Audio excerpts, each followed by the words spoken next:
Assalamualaikum warahmatullahi wabarakatuh. Halo Sobat Tani dan teman-teman semua dimanapun kalian berada. Semoga kalian semua selalu diberikan kesehatan, amin. Baiklah Sobat Tani dan teman-teman semua, selamat berjumpa kembali di channel Sutri Farmer. Tentunya channel yang meliput seputar dunia persawahan. Nah, di kesempatan kali ini kami akan sedikit mengulas tentang mengenai tahapan-tahapan terpenting dalam menanam padi yang baik dan menguntungkan, mudah juga praktis ya Sobat Tani. Namun sebelum lanjut ke pembahasannya, seperti biasa bagi Sobat Tani dan teman-teman semua yang baru mampir atau baru gabung di channel ini, alangkah baiknya Sobat Tani dan teman-teman semua untuk subscribe dan nyalakan lonceng notifikasinya terlebih dahulu, agar jika channel ini mengupdate video-video terbaru, maka Sobat Tanilah yang akan mendapatkan notifikasi video dari channel ini.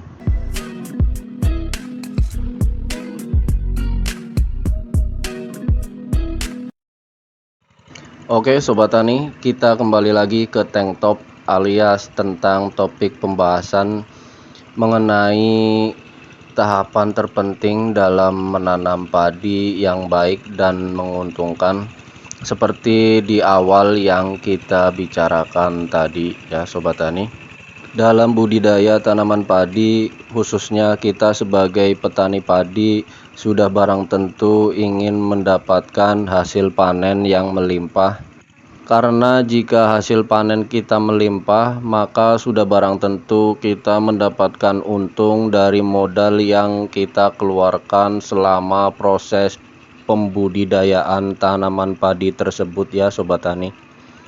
Namun untuk mencapainya tentunya kita sebagai petani padi, khususnya bagi para petani padi pemula, perlu mengetahui tentang tahapan-tahapan yang penting dalam menanam padi yang baik dan menguntungkan ini. Nah Sobat Tani, berikut beberapa tahapan dalam menanam padi yang baik dan menguntungkan, yaitu yang pertama adalah pengolahan lahan atau sawah. Dalam pengolahan lahan atau sawah ini kita perlu melakukan pembersihan lahan dari rumput dan gulma. Jika sekiranya lahan sudah bersih dari rumput atau gulma, selanjutnya yaitu melakukan proses pembajakan. Namun sebelumnya pastikan kita sudah menyirami atau menggenangi lahan dengan air, supaya tekstur tanah yang akan dilakukan pembajakan sudah lunak atau sudah gembur ya Sobat Tani. Kemudian jika sudah dilakukan proses pembajakan, selanjutnya yaitu dilakukan proses pelumpuran atau pembuatan leleran. Kalau di tempat saya biasanya menyebutnya pembuatan leleran ya Sobat Tani. Nah, setelah proses pelumpurannya selesai, kemudian kita genangi lahan atau sawah dengan ketinggian air yaitu 5-10 cm ya Sobat Tani. Dan alangkah baiknya diamkan terlebih dahulu selama kurang lebih 2 minggu ya Sobat Tani, karena untuk menetralkan racun-racun yang terkandung di dalam tanah atau lahan tersebut. Kemudian tahap selanjutnya dalam menanam padi yang baik dan menguntungkan yaitu pemilihan bibit atau benih padi yang berkualitas. Karena benih padi yang berkualitas merupakan hal yang penting jika ingin meningkatkan hasil panen padi. Selain itu, kita juga perlu memperhatikan kondisi lahan yang cocok dengan benih padi yang akan kita tanam ya Sobat Tani. Nah, dalam proses pembibitan ini, setelah menyiapkan lahan, kemudian selanjutnya kita semaikan benih padi yang sudah kita rendam dan diamkan selama 2 hari hingga benih padinya berkecambah ya Sobat Tani. Dan jangan lupa berikan pupuk di area persemaian benih tadi dengan menggunakan pupuk urea dan TSP ya Sobat Tani. masing-masing 10 gram untuk setiap meter kubiknya ya.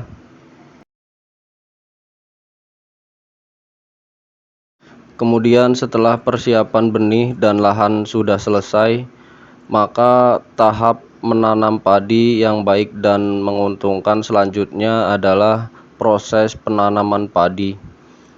Usia benih padi yang sudah dapat dipindah tanam yaitu sekitar 20 sampai 25 hari. Dengan ciri-ciri benih berdaun 5 sampai 6 helai, tinggi 22 sampai 25 cm, batang bagian bawah besar dan keras ya sobat tani. Nah, jika lahan untuk pindah tanam dan benih yang akan dipindah tanamnya sudah siap, kemudian kita lakukan proses pindah tanam tanaman padi atau proses menanam padinya. Dalam proses pindah tanam tanaman padi ini ada beberapa hal yang harus diperhatikan sobat tani agar tanaman padi bisa tumbuh dengan baik dan optimal.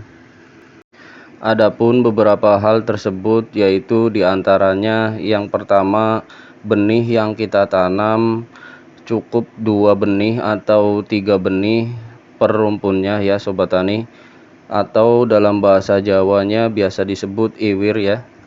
Karena dalam menanam benih yang sedikit dalam setiap rumpunnya bertujuan untuk supaya tanaman padinya lebih leluasa untuk membentuk anakan yang produktif, sehingga pertumbuhan tanaman padinya nanti akan memproduksi anakan yang lebih optimal ya sobat tani. Kemudian selanjutnya yaitu pengaturan jarak tanam ya sobat tani. Nah, untuk pengaturan jarak tanam ini sobat tani bisa sesuaikan dengan tingkat kesuburan tanah yang untuk pindah tanam tanaman padinya.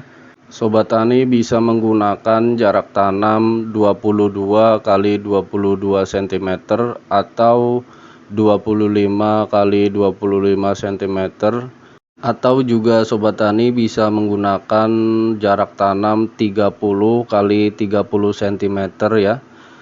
Nah, dalam hal ini dimaksudkan agar pada fase generatifnya nanti tanaman padi bisa memproduksi malai dengan maksimal. Selain itu, dengan pengaturan jarak tanam ini bisa memudahkan kita nantinya saat melakukan perawatan seperti penyemprotan dan pemupukan dan lain sebagainya ya sobat tani. Kemudian selanjutnya hal yang perlu kita perhatikan yaitu pada saat proses pindah tanam, usahakan kondisi air di lahan yang akan kita pindah tanam dalam kondisi macak-macak ya sobat tani. Karena lahan yang kondisi airnya macak-macak akan mempermudah proses penanaman padinya, dan benih yang baru dipindah tanam tidak akan mengalami resiko seperti asem-aseman ataupun dimakan hama kiyong ya sobat tani. Oke sobat tani, kiranya cukup sekian penjelasan mengenai tahapan-tahapan terpenting dalam menanam padi yang baik dan menguntungkan. Semoga bermanfaat bagi diri saya pribadi dan khususnya bagi sobat tani semua. Terima kasih sobat tani yang sudah menyimak penjelasan ini sampai selesai, dan jangan lupa untuk subscribe, like, komen, dan share-nya agar channel ini semakin berkembang untuk kedepannya ya. Baiklah, akhir kata wassalamualaikum warahmatullahi wabarakatuh.